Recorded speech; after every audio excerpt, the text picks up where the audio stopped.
Welcome to Decision Space, a podcast about the decisions in games. I'm Jake. And I'm Brendan. And today we are talking about Carpe Diem, a board game by the great designer Stefan Feld. Brendan, what is your rating for Carpe Diem out of 10? Okay, so Board Game Geek ratings, I am going with a 6. I'll play it if I'm in the mood. I did do a slogan. Okay, in Carpe Diem, Stefan Feld blends Carcassonne with his personal design hallmarks to create a chimera uniquely his own. In doing so, he presents a spiky, Euro-style management game with near-perfect open information, that invites players to seize the day and get that bread. Oh man, that was so good. That was amazing. Dude, you nailed it. That's perfect. I wanted to tell you the get the bread. I wanted to use that get the bread joke all week. I was holding back. What's your rating, Jake? I'm going to give this one a 7.5 out of 10. Interesting. And I had two slogans I couldn't decide between, so maybe you could help me. But the first one is just Carpe Diem. More like Carpe Damn, this is a hard game. And the other one is Carpe Diem. Stefan Feld does a chess. Those are both so good. I like the first one because this game punished me. I felt like I was in Stefan Feld's masochistic pain land. All right. Well, to give the people listening some idea of what we're talking about, let's go ahead and roll our rules overview and game synopsis.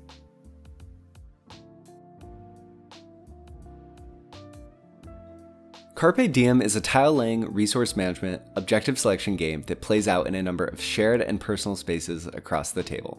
In the center of the game is a wheel with 7 spaces, each containing tiles that players draft by moving their meeple one space to the left or right on the wheel, and then selecting one of the tiles in that space to add to their personal district board.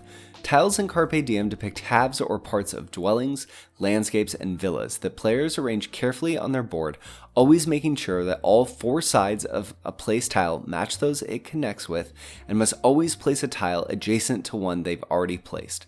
By completing these tile groupings or by selecting one-off resource-granting tiles, players collect resources which they'll then trade for victory points or prestige, the game's resource that dictates turn order, during round-end scoring. This round-end scoring occurs at the end of each of Carpe Diem's 4 tile placing rounds and plays out in a separate shared area of the board known as the Forum. In the Forum, objective cards depicting different resource or tile arrangement goals are collected in a grid. Players take turns placing a marker at the intersection of 2 of these objective cards on the grid, blocking other players from selecting the same location for the remainder of the game. They then resolve the objectives tied to the spot they claimed, fulfilling any resource or building requirements depicted on them, or lose 4 points if they are unable to do so. Play continues until the end of round 4's Forum scoring phase, at which point endgame scoring occurs. Here, players' villas, which represent sprawling large tile arrangements, are scored according to their size if they're completed. Additionally, players score points based on their position on the prestige track, leftover resources, hidden objective cards, and frame achievements tied to the arrangement of buildings on their board. Carpe Diem is a very interconnected game with a number of complex and intricate rules. It's tough to capture everything in a single rules explanation, so I definitely encourage listeners who have the time to take a quick look at the game setup, either on Board Game Geek or somewhere else, to get a sense for what the game looks like. I think it'll really bring things together.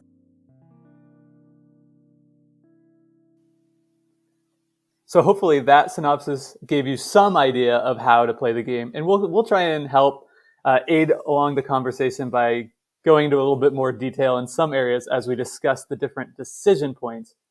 But before we get into those decisions, let's talk a little bit about this game as a whole, the background, and what we really think about it. We can kind of go into more detail about those slogans. Sure, totally. So, oh my goodness, where to start? Carpe Diem, the first thing that stuck out to me about Carpe Diem is it was really tough for me to figure out when this game was published. I went in totally blind. You had suggested the game, Jake, as a game for us to play, and I love Stefan Feld. I think Castles of Burgundy is incredible, but I couldn't decide if this game was from 2010 or something newer. I guess you know when it actually came out, right? 2018. At this point. Yeah, 2018. And it's also funny that you say it because like this game was nominated for the Kennerspiel that year, which is, you know, in my mind, the most prestigious award in board games. So it was, you know, one of the finalists for best board game of the year or best expert level board game of the year. And yet it seems like a game that completely flew under the radar, which just seems almost impossible because having that distinguished award and also being designed by Stefan Feld, who's one of the biggest names in the board game hobby. Yeah, absolutely. So Stefan Feld, just to jar listeners' brains, if Castles of Burgundy, Trajan, Notre Dame, he's had 33 games published since 2005. So he's really just a cornerstone, I think, of modern Euro design. And I wonder, Jake, if part of the reason why it flew under the radar so much is because of the game it lost out to in the Counterspell that year. Just Wingspan was everywhere. I don't know. And also, maybe we can get into this a little bit later, but I wonder if the theme, and that's betrays the game a little bit. I was going to say that's generous because I think this theme is like, is this Rome? It doesn't even seem like Rome. Like, this could be anywhere. Like, I saw the box. It was beautiful. There's like this beautiful white marble. And that's the new edition. So the first edition box didn't look like that, I think. Okay. So we've been playing this a lot on yukata.de, a great site for playing board games online. And those components in that game are based on the original first edition. So for that white box game, they have updated the art assets a little bit. But even still, I mean, maybe you want to like pull up a image just to familiarize yourself with what they look like now. But yeah, I mean, even still, I mean, this game looks like just straight garbage. Yeah. I think maybe we should spend a little bit of time talking about just Stefan Feld generally too, because that's something he's sort of known for, right? As being very much mechanics focused first. And that works for me. Stefan Feld is probably my favorite designer. I think he's designed 2 of my top 3 favorite games of all time. And that would be Castles of Burgundy, which you've already mentioned, in Bruges, which is another wonderful game. So in all of these games, you know, Castle of Burgundy is almost famous for how poor the design, you know, the aesthetics are. And I think there is, and I guess Castle of Burgundy is also a game that has a second printing that sort of brings it up to modern standards, that, you know, games can both be fun to play and interesting and aesthetically beautiful and interesting to look at. Yeah, and in some ways, I think that the art in Castles of Burgundy works better for me. The theme in Castles of Burgundy holds together better for me than it does in Carpe Diem. In Carpe Diem, there was so much that I was like looking at these images, and there were so many different places that the game told me to look that it just overwhelmed me. So I wonder if part of the reason that Stefan Feld games end up generally being aesthetically challenging for the artists to bring together and the graphic designers to bring together is because he likes to design games in so many different zones and spaces on the table. I don't know. Like, I hear what you're saying, but I don't believe that it would have been impossible for this game to look good and be interesting. You know, like I think here's my conspiracy theory. I think Stefan Feld likes his games to look like that because then it's all about the mechanics. It certainly evokes you sit down at the table to play Carpe Diem and you know you're sitting down to play a near perfect information Euro style management game. It sets the expectations perfectly. So that's a win for it. Yeah. And it's functional, right? There's no issues with the art. Totally. It's very functional. I mean, I am personally a mechanics first person. That's the thing that intrigues me about games. That's the first and last thing I notice. So it's not a huge problem to me, but that does come into my overall evaluation of the game, I think, in some way. Like, even if it's subconsciously, how can it not? That if I'm going to be sitting with something for an hour and it's just not interesting and stimulating to look at and sit with, then that's going to hurt it, even if it's ways I can't really put into concrete terms why. Yeah, absolutely. The shape of the game shapes our experience of them, period. There's no way to divorce it. But maybe on the downside, for a podcast about decisions, we have been talking about the art so much at this outset just because it is a distracting element.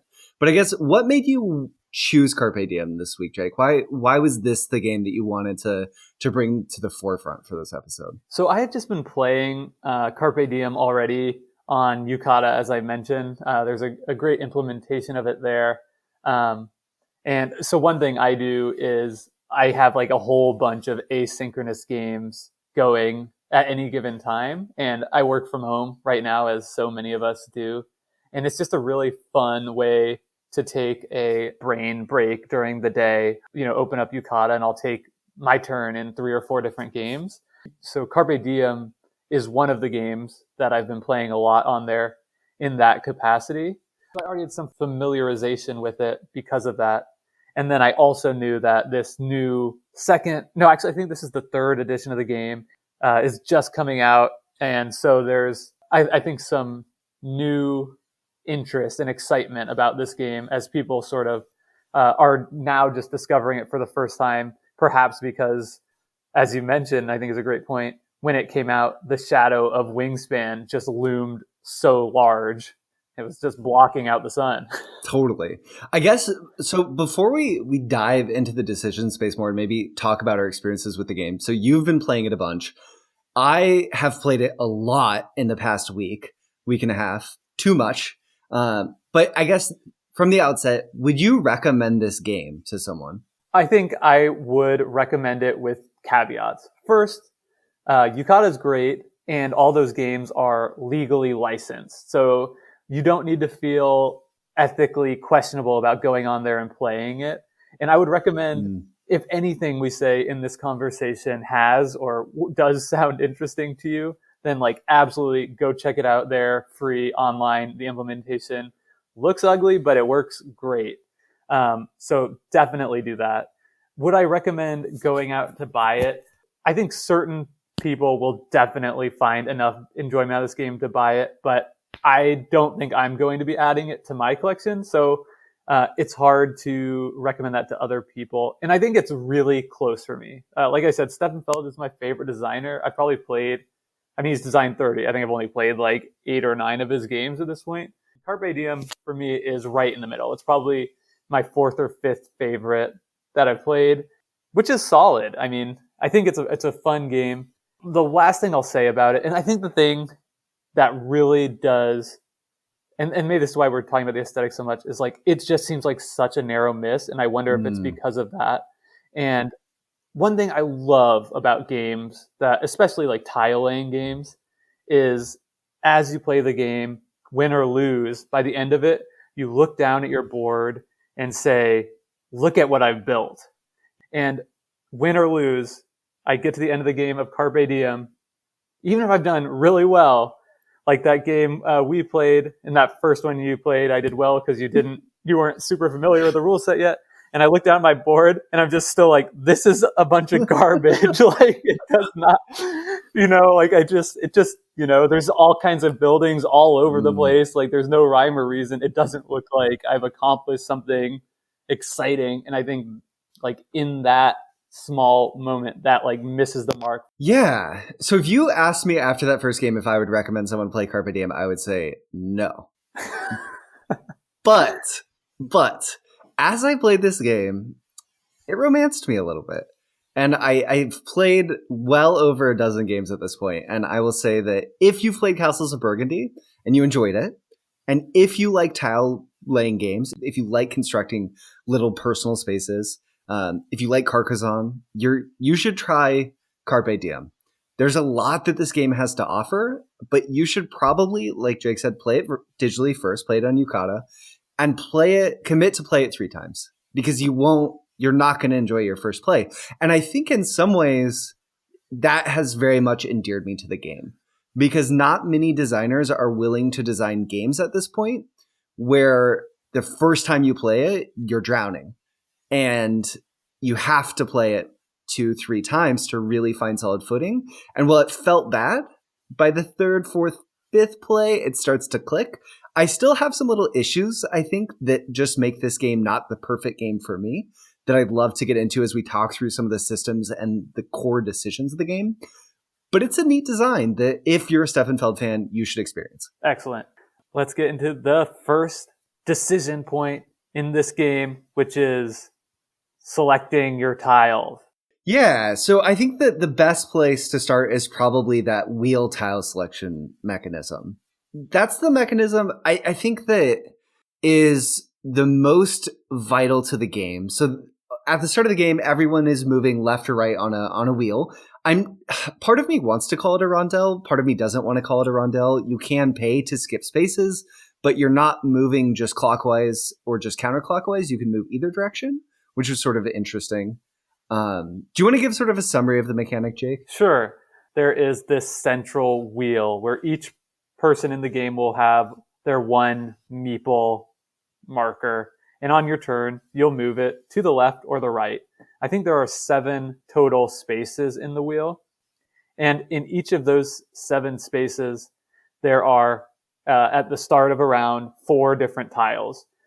So as the play proceeds, you move left or right and just take one of those tiles, and then that's what you're going to add to your board.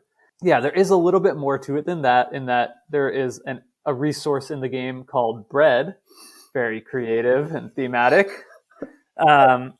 where you can pay 1 bread to move to any tile. I think that's the biggest thing. The other thing that it might be reasonable to add to discuss at this point in time is that Carpe Diem plays over 4 phases. So you end up refreshing the tiles 3 different times throughout the game. And there's different tiles that can come out in rounds 2 and 3. And then round 4 comes from a completely different group. So that can play, I think, in our discussion of the decisions you get to make and the consequences this space has on the game, maybe we can dip into that a little bit. It's hard to talk about any of these systems individually because they're so interconnected. Yeah. Because the first thing that I'm thinking about when I am moving my person left or right and taking a tile is the goal cards that are going to award points. I think they call it the forum. So there's these forum cards that you'll get points for if you complete certain buildings and collect certain resources. So we'll talk about how that scoring works later on. But the first thing I do before I take my first move is I look at the forum. I look at all those cards and I already have to formulate a strategy of what is going to be possible to complete in this first round before anybody has made a single move. In that sense, I think there's a lot of strategy that comes into this choice of where you're moving your guy around, because each individual movement informs subsequent movements. I hope what you're hearing in this is why it's such a skill-intensive, no-luck game. Yeah, it really is. When we say it's a game of almost perfect information, the only 2 things that are really obfuscated from the player are what tiles are going to come out in the future and other players' personal scoring cards, which we'll get into in a bit. But I think that the wheel is simultaneously pretty interesting and sort of, I don't know, it's sort of frustrating. So once I really sunk my teeth into the wheel, I loved that it created opportunities for pathing and sequencing. So just like you mentioned, Jake, looking at the scoring cards, figuring out what I'm aiming for, what I think other people are going to be aiming for, adjusting as you go, and then thinking through what your 2, 3, 4, 5 moves ahead could be. And I think that's where chess in your intro maybe comes in a little bit. But I will say that the bread mechanic of being able to pay a single bread, jumping anywhere on the board, sometimes can make the game feel too cutthroat. You can have your plan totally ripped out from under you. if a player sees what's coming, which is good. It keeps everything tightly bound, but it can just feel really bad. And it's always easy to do. And generally, however, it's expensive. One, bread, you generally want to save your bread. Bread is useful in some of the other systems. But I think that the way that specific aspect of the wheel selection mechanism works can make this game feel mean. Oh, yeah. I mean, this game is super mean, I think. I mean, I would offer, I guess, a slightly different perspective. I guess I like this game based on our ratings a little more than you. And I think this is one point where we definitely differ. I think the wheel is a near perfect kind of mechanic and decision point. And to me, the reason Stefan Feld is such an amazing designer is because he finds a way in all of his game to take a bunch of different complicated systems that are giving you so much different information and then distilling it down to something that's really easy to wrap your head around. So here you're taking so much information, all the scoring cards in the forum, all the special personal goal bonus cards around your player board that we'll discuss in a second, all the different tiles that are available for you to pick up at the start of any given round. And all of that is distilled down into this one decision, which is literally left or right. And I love that kind of thing. And I think that really sings here for me. I can definitely see how that distillation works, and the binary choice of left or right, or do you want to spend your bread that you've worked hard to earn to jump somewhere. Every once in a while, that's interesting. But I think for me, this mechanism makes it feel a little bit, every turn feel a little bit samey. If you graph the levels of excitement, this wheel for me contributes a little bit to a lot of the turns feeling so similar. The pacing of the game is just off, and I think the wheel for me is the central part. You're always just taking one tile, and the consequences of that tile could be huge.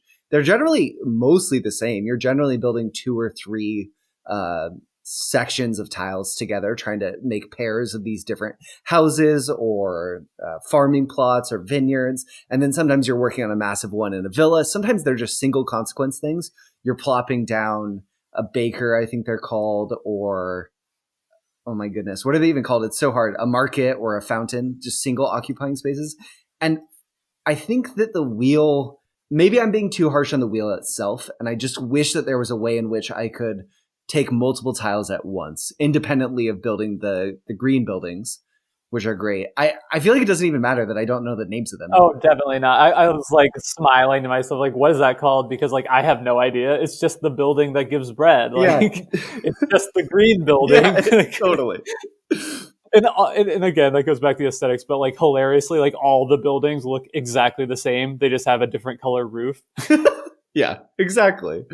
Which not colorblind friendly, that's for sure. But I guess in thinking about the decisions too, the triumph for me, I totally agree, of the wheel is how it distills. And I think that's probably a theme for Stefan Feld's designs, like you were mentioning. It really distills down. It works. It's a serviceable mechanic. And I'd be interested in seeing this sort of left-right wheel in a different game. I hear what you're saying.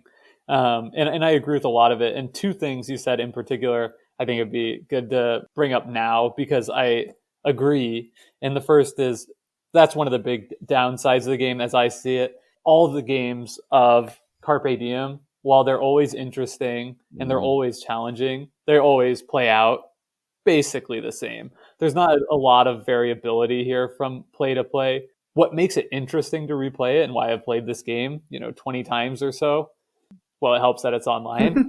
But the thing that I've found interesting is like there are so many moments where where you are learning something about the game. Like the levels of understanding are definitely unlockable.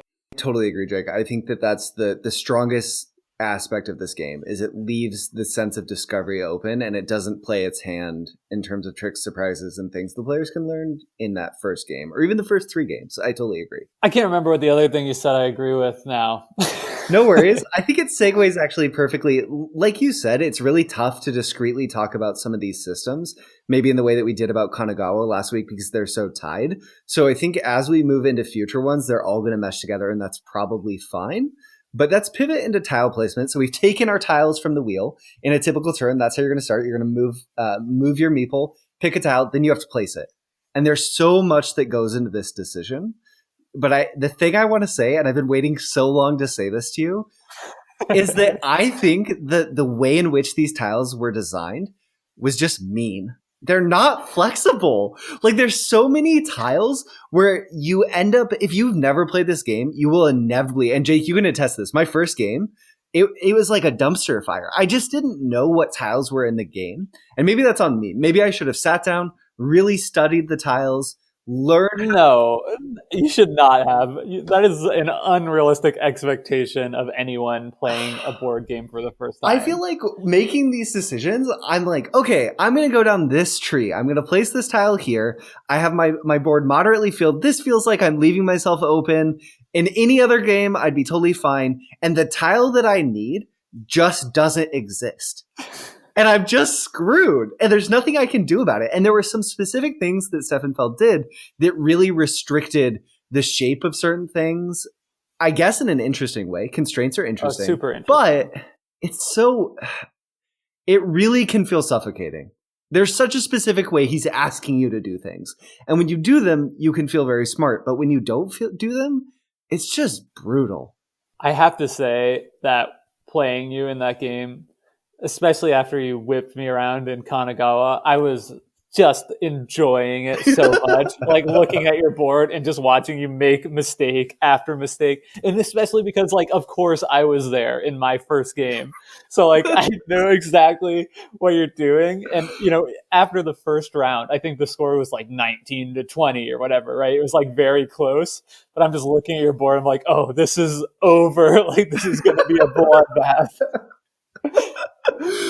I definitely felt like, so my wife didn't play a lot of video games growing up, and I showed her Mario Kart a few years ago, and I had this experience of like, this is so great, you're having fun, and you're awful. And I felt like me playing that first game of Carpe Diem, I just thought back to that moment of like, wow, I feel like I don't even know how to play board games. Thanks, Stefan Feld. Like, it is interesting. Not a lot of games make you feel that way. And not a lot of games give you the decision space to totally and utterly fail. And I think part of it about this game is there's so many different inputs telling you, oh, maybe you want to think about this goal. Oh, maybe you want to think about this goal. Oh, maybe you want to think about this goal. The scoring cards that we've talked about. There's fountain cards, which are personal achievement cards that we'll get into in a bit. And then around your player board, as you're placing tiles, there are little markers that show you, essentially, if you build a building, a connection over one of the lines that these markers create, you'll get a certain amount of points. So you might have a marker that says, if you can build a vineyard overlapping this row, here's 5 points for you. And I think that those are great for the game, but it can be frustrating going in and not knowing where you're supposed to focus. And that's part of the game. But how many interesting decisions do you think those little indicators give you, Jake, within the play space? Oh, yeah, that's interesting. Definitely not a lot of interesting decisions. I mean, they can be very helpful as guideposts, right? They provide information that helps you think, I want this purple, field over the water because I need to place a purple field here and not a water pond. But it doesn't really, I mean, that's not, it's just information input. What they do, though, that's wonderful is provide moments of endorphin release. Because and you definitely need that. Totally. They don't feel like rewards so much as like perhaps achievements in a way, I think, and that's interesting because I completely agree. I don't think in an expert game of Carpe Diem, you're ever going to play a game where you miss one of these, right? You have to pick up these points. And that's something that surprised me after my first game. You mean miss any of them? It feels like you can only miss a couple and still have a chance at really winning. Do you disagree with that? I think so. Interesting. I actually think there's a lot of different avenues to victory. I mean, I don't think you can win and get none of them, but you certainly don't need to get all of them. And I think you can. I've won games missing 2 or 3 for certainly. Sure. I think it's the kind of game too where there's not like a set number of points where you always need to get this many points to win, because your strategy could really be to tank what other people are doing at cost to your own score. Sure. So, the scores could be much lower. 60 points could be a winning score, or you could score as many as like 130, depending on how cutthroat players are playing, which I think speaks volumes to how interactive this game is. Definitely. Now that you say it too, and thinking about some of the scoring cards, some of the ones that provide 7 or 8 for an objective and the potential to double up on them, I could definitely see how you could dedicate a large portion of your board to really stockpiling resources to fulfill one of those scoring objectives, double, or even maybe if you're really set it up, triple it, and have that be enough of a payoff that you're making up for the points that you lose. But they certainly guide, you can't ignore them. Now that we're having this conversation, I'm like reminded of more and more things about this game that are amazing, that I'm almost like, now I kind of want to like up my score. Like maybe this is closer to an 8. But I think one thing that's super impressive about this decision point is how often placing your tile is a really hard choice. Because of how restrictive these tiles are, it's hard to describe exactly how they're designed, but it's basically going to be green grass on all the sides but 1 or 2. And also you have to build adjacent out. So you have to build off one you're already connected to. So your choices are often pretty small, especially early in the game, right? You only have 2 or 3 different choices, but because of all the different things you're thinking about, including those bonuses that go around the outside of your board, even from placing that first tile, you really have to think hard about, okay, do I put this on the right side of my starting tile or the left side? And which way should I be orienting this? And all of that really matters, and it really makes you think, where I think a lesser design that portion of your turn, it'd probably be less of a decision on where to place it. You could just kind of put it wherever. Yeah, definitely. And you bringing up the fact that you have to always place the tiles adjacent to another, that overlaid with the achievements around the perimeter of the board, I think does lead to a lot of interesting decisions. I will say it creates turns where you might take a suboptimal tile for you.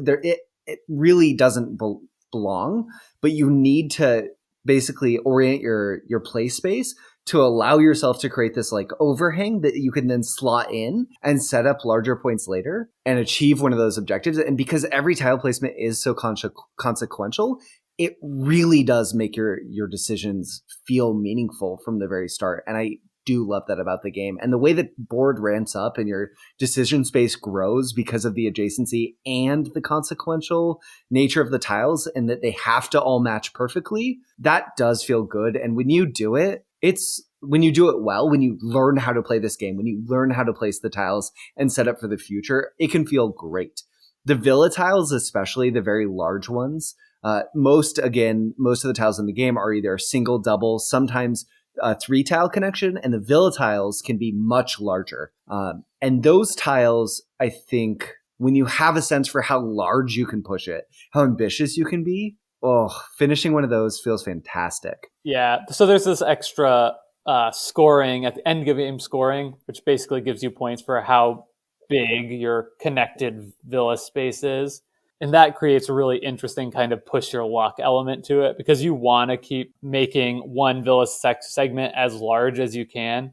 But it's also, again, goes into how punishing the game can be, because you can get into that 4th round and your 2 opponents take a villa tile they don't even need on their first 2 turns to ensure that you can't complete yours. And now you're out 20 points and definitely not winning the game. Yeah. Absolutely. One thing too that plays into that I sort of, if I was playing this game with a beginner in the future, that I would mention, and that you as a listener, if you were going to go in and play Carpe Diem and you've never played it before, you should know that the tiles that are going to come out in the final round are all, correct me if I'm wrong, Jake, are all only single connection tiles. So for villas, you're only going to get end pieces to finish. You're never going to get sort of L-shaped ones or T-shaped ones, and the villas are definitely the most creative of shapes, but it really, the final phase is about finishing things. It's not about expanding things, and you have to plan for that.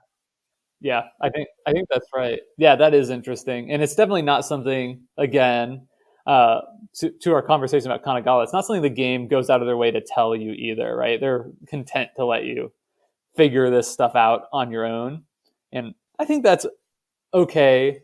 And again, like there's pros and cons that it's really fun to learn those things, but also once you have learned those things, you can't really have a fun and competitive game between two people that aren't at similar experience levels, like chess. Definitely. And that, essentially, the reason why that is, too, is just because of the very, very low degree of randomness in the game, right? Like, randomness plays such an important role in games, bringing players of differing skill levels within competition, because in a given game, the randomness is going to lower the skill gap between the two players enough that it gives the weaker player hope. And in Carpe Diem, the only randomness is really the fountain-based scoring cards. And I think the system for this is super clever. Just on the point on randomness, and then we'll go to the fountain cards. The randomness is so it's not there's different kinds of randomness, and this is not the kind of randomness that balances things. It's the kind of randomness that, as you're talking about, is something that almost advantages experienced players even more because of the ability to prepare for what's potentially going to happen that new players just can't at all. Sure. So anyway, but yeah, let's talk about those fountain cards. So whenever you place, fountains are a tile that you can draft. They're a single tile. They'll never connect to any other tile. And whenever you place them, you get to take 2 fountain cards. And on that fountain card, you are going to be given endgame scoring points for completing an objective, but you have to pick one of them to return. So the first time you place a fountain tile, you'll get 2 cards. You'll pick one and you'll put the other one back. The next time you place a fountain tile, you'll take 2 more cards. You'll look at the 3 fountain cards you now have in your hand, and you'll pick one to return. So you have this filtering effect that I think creates very interesting decisions, because there's a chance that the earliest cards you get, you're going to build into. You're not always going to do that, and it gives you a lot of flexibility. And I think this is my favorite system in the game. Yeah, I mean, to me, I was like, it's fun, but I don't think it's that interesting. Like I feel like the decisions on which fountain cards I want are pretty simple most of the time. Okay, I think it's because I find it as a designer just so clever. It's such a little tweak on a pretty common system of having hidden objective cards that really functionally smooths out the randomness. It means that on average, fountain cards are going to be about, when you have 3 fountain cards, right? They're going to be about as beneficial as when you normally have 3 fountain cards. It reduces the randomness overall. And I think that it's just such a clever way to add a mechanic that enriches the game, adds a little bit of hidden information, and makes it more harmonious with the design aesthetic of the game overall, or the sensibility overall. Yeah. I agree it's not the most interesting decision space, but it feels so good. Look, drawing cards is fun. Yeah. And it's not a decision, but I think as a gamer, a board game player, a card game player, there's no mechanic in any game that I think is more purely fun than revealing a card and seeing what it is and what you get to do with it. So I like that aspect of the game. I don't think it's too interesting from a decision standpoint. That doesn't mean it's not adding fun elements to it. To your point about the design, I think it just is another example of a design philosophy that's true throughout this game, that every single thing you do in this game gives you a benefit, but there's also some kind of hidden cost. The fountain cards, it's like, okay, because it's a hidden objective, your natural inclination is let's get them early on. Yeah. But in the early game, the very first round, and we'll move on to the scoring, the forum scoring cards at the end. But in that first round, it is very difficult at times to be able to complete enough of the forum cards to not get negative points. So when you're going for a fountain, that cost is really real because you're not expanding your board and gaining more resources that you're going to desperately need immediately. Towards the middle game and late game, you may not need resources as much. So fountain cards are easier to spend time to take, but then it might just not match up with what you're going for. So the randomness hurts you in that way. Definitely. And the opportunity cost that you mentioned too of taking fountain cards early, it really directly, if you haven't played Carpe Diem, it really directly does affect your ability to get points from scoring cards on the ostensibly shared space. We'll get into why I say ostensibly, but it is meaningful. I do think that they increase the strategic opportunities within the game. It's really interesting when you end up with 2 fountain cards that give you the same thing and you get that doubling effect. That can be really powerful. I had a game that I won by getting 2 early fountain cards that rewarded bakeries, and then just trying to like grab bakeries to get 4 points for every bakery I placed felt really good. That's awesome. Yeah, totally. Why don't we pivot into the shared scoring cards then? Yeah, I think we gotta hit these because the forum, I'll say, is what makes Carpe Diem the brutal and cutthroat game that it is. So the way this works is, depending on the number of people, you'll put out. I love this mechanic. I think it is so great. So you put out different goal scoring cards, and what each of these cards says is, at the top, it has some requirement. And these requirements can be a number of resources. It can be a completed building of a certain type. It could be chimneys, which the villa cards we talked about have between either 1 or 2 chimney on each one. And then at the bottom, it tells you what the reward is. So you put these out in a pattern, and the pattern changes depending on the number of players. But at the end of each round, once everybody's gone around and taken their 7 turns and cleared out all the tiles from the circle and the depots that we were discussing at length, then you take turns based on player order, which is another kind of interesting thing, where how far you move along this. They call it a banderole track in the game we're playing on Yukata, but it's actually a prestige track in the newest version of the game, the 3rd edition. So based on prestige track order, you get to place your scoring marker between 2 cards. So you can place it between the 2 cards vertically or horizontally, but not diagonally. And then once that spot is taken, your scoring marker stays there. So nobody else will be able to score those 2 cards again. Do you want to add on to there? Yeah, I think as you're trying to visualize this, it's important to know that there's a grid and cards on the inside of the grid. It's at most 3 across and at most 4 tall. And the cards on the inside are going to have 4 spaces, and the cards on the outside will generally have 2 spaces that players can occupy. So I say that we were talking about these being shared goals, and they are, but they're only shared a couple of times. And the opportunity to cut people off from certain objectives matters so much. And I agree, Jake. I think this creates some of the most interesting potential decisions in the game. And this mechanic is brilliant, but it's also mean, which we could say about just about every mechanic in this game. So I'm going to stop. But again, it's so mean. You have to place a scoring tile. So if you can't complete one of the objectives because you don't have enough resources to satisfy it, or you don't have that building type complete, then you lose 3 points, which is devastating, because not only obviously everyone else, or not, all the other players are gaining points and you are losing them. So that is a double whammy. You almost think it'd be bad enough just to not be able to gain the points. But no, Stefan Feld is taking off the kids' gloves with this one. And so the classic Stefan Feld thing of you have to move off this track to dictate your turn order, and then that turn order is then very important in the way in which you're going to be scored. So it creates this core tension between exerting your time and opportunity cost to moving up this track that takes away from your opportunity to gain resources that are going to reward you for making the decision that will allow that being higher on the track lets you make first is definitely interesting.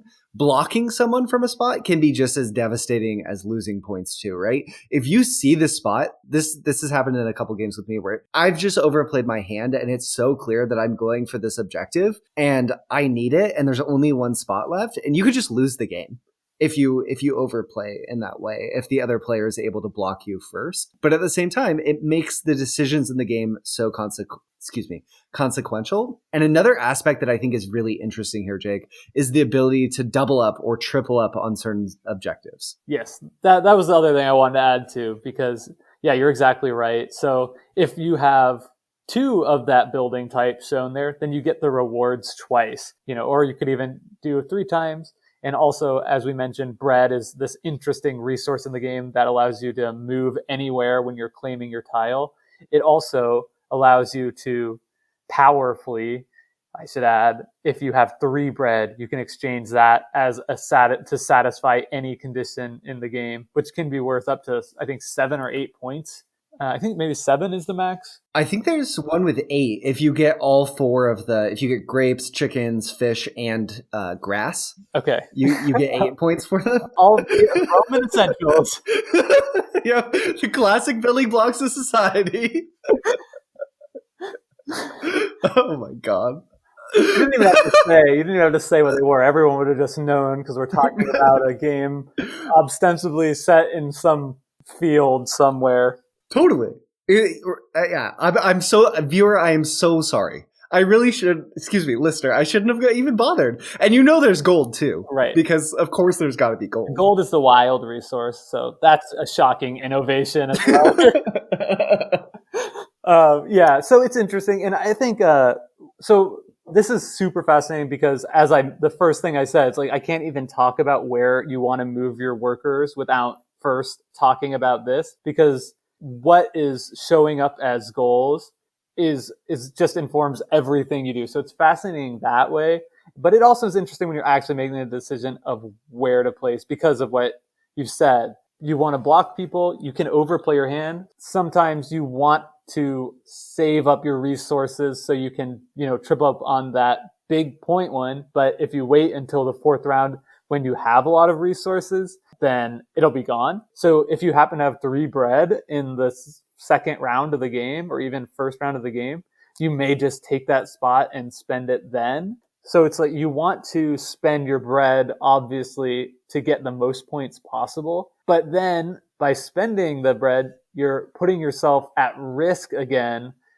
in future rounds that, if you spend all or the majority of your resources in the 3rd round of the game, then in the final 4th round, you may find yourself once again resource poor, and just hoping that you're able to scramble your way into satisfying the minimum condition on any of the easier scoring objectives that have been left over from the 1st round. Definitely. The theme of Carpe Diem for me, really, I think, and the only way I can get the seize the day title to make sense, is that this is a game about timing. And these scoring cards emphasize that so much. Because as you're saying, Jake, knowing when you can afford to wait and really build up, and when you have to just jump in and score something because there's rough competition for it, that for me is where the interesting decisions live in these scoring cards, really. And there is so much tension there. We've gone back to it. And the bread, like you said too, that's the other thing that plays into timing, with the scoring cards. Most of the scoring cards just give victory points. Some of them give prestige, which get converted to victory points at the end of the game. So those are great. And some of them also just give bread, which is interesting because those are better earlier in the game. But knowing in the 2nd round, okay, is it too early? Is it too late? Can I go into the bread ones? I really need to be getting victory points. That can make interesting timing decisions as well. Yeah, absolutely. I think kind of to put a bow on the decisions here, the more we talk about it, the more I just think all of these decisions are so interesting, so interconnected, and it just works so well together, right? You can't move your worker without thinking about the forum cards. You can't choose your tile without thinking about the scoring at the edge of your board. You can't place tiles on your board without thinking about, leaving yourself open options for other tiles to place later. It's all interconnected. It all makes you think. It's all interesting and delicious to dive into. Thinking about the decisions here, I'm just reminded, oh yeah, this game is pretty great. I think I'm gonna officially move my ranking a little up. I'm gonna make it. I think it's an 8 for me. Dang it, Jake, you just made me want to bump mine up. Okay, I'm going up to 6.5. And I also will say I am not upset. I still have 6 games of Carpe Diem open on Yukata, and I'm excited to keep playing. That's awesome. Okay, so I know we're over time, but I guess we don't really have official standard yet. If you have a second, I want to tell you something I think is you're going to find really interesting as a designer if you don't already know this. Okay, what do you got? Okay, so there was like a fascinating change to this game that occurred between the first edition and the second edition. Did you know about this already? No, I have no idea no. Okay. What was it? Okay, so I just want to hear what your impression is of this. So they changed the way that you move your workers. In the first edition of the game, there was a pentagram drawn between all the spaces in that circle. So instead of moving left to right, oh my God, you move diagonally across, right? There were still 2 options. It would be diagonally right or diagonally left. And so the decision space was actually exactly the same, right? Yep. It didn't fundamentally change the game at all. And yet they decided to change that, remove that from the game, and you just move left or right now. Your thoughts? Brilliant. Best decision. That's the best change I could ever imagine, because why in the world should I have to sit here and puzzle out my next 3 turns looking from the top part of the pentagram to the bottom to the top again when I could just look left and right? Why was it ever that way? Except because it wanted to be mean, right? It was the design impetus, like Stefan Feld sitting down and being like, I'm mad that everyone else is designing these easy games that are nice to their players, and I'm going to be mean to them. I'm going to give them hard decisions, and I'm going to give them room to fail. Like, how does that end up in the game? What do you think of that change? I think it's brilliant. Why was it not that way? I think it's hilarious. I mean, it's funny too, because if you look online on like Board Game Geek, a lot of people who have the first edition like swear by it. They're like, no, it's like much, much more fun. What? I swear to God, I swear I've seen those posts. So like people like it both ways. You know, there's actually a divide about which is better. I'm with you. I mean, why complicate something for the sake of complication? But at the same time, right? We play games that are puzzles for a reason. You know, we're not just satisfied playing tic-tac-toe or checkers, right? We want more than that. So I don't know if there is something objectively wrong with just wanting to complicate it and test your bandwidth just a little hint more. Yeah, it's like, it's like playing a game with one eye closed, looking sideways. Or maybe like all the components just look all the same and kind of crappy, so you can't like really thematically glom onto it. You know, I think we've gone full circle. But yeah, I mean, it's funny. I think this being our second game and the first one, Kanagawa, you mentioned at times like what a generous choice the designer had made in this game, like how generous to players. In this one, if you ask me like which of these 2 games would I rather sit down and play right now with like a hardcore gamer, I would probably almost always pick Carpe Diem. I still think I'm like happier to own Kanagawa in my collection because I can play it with more people and more situations. But yeah, it's funny how it's just the exact opposite. Like this game does feel challenging for the sake of giving people a challenge, and I think that's cool. Totally. Kanagawa is like this quaint grandma inviting you over for cookies, and Carpe Diem is a trainer taking you on a run, and I enjoy both those things. It's just you have to be in the mindset of this is going to be painful, but I'm going to enjoy it, and I totally agree. I think that as much as I joked about Stefan Feld being mean, I think that this is actually a brilliant design that gives players a lot of room to feel smart and to grow and to make connections, and it's brilliant. You should play it. I've changed my mind. Yeah. Don't just play it if you like Castles of Burgundy. Just go play it. It's on Yukata. Do it. Since you got to leave the brain tickler last time, mine would be, I think Carpe Diem maybe is mean because it's Stefan Feld's both his simplest game to my mind that I've played, and also his most interactive one. So is it Stefan Feld that's mean, or is it the players themselves? You are now exiting the decision space. Thanks for listening. Please take care and enjoy the rest of your game.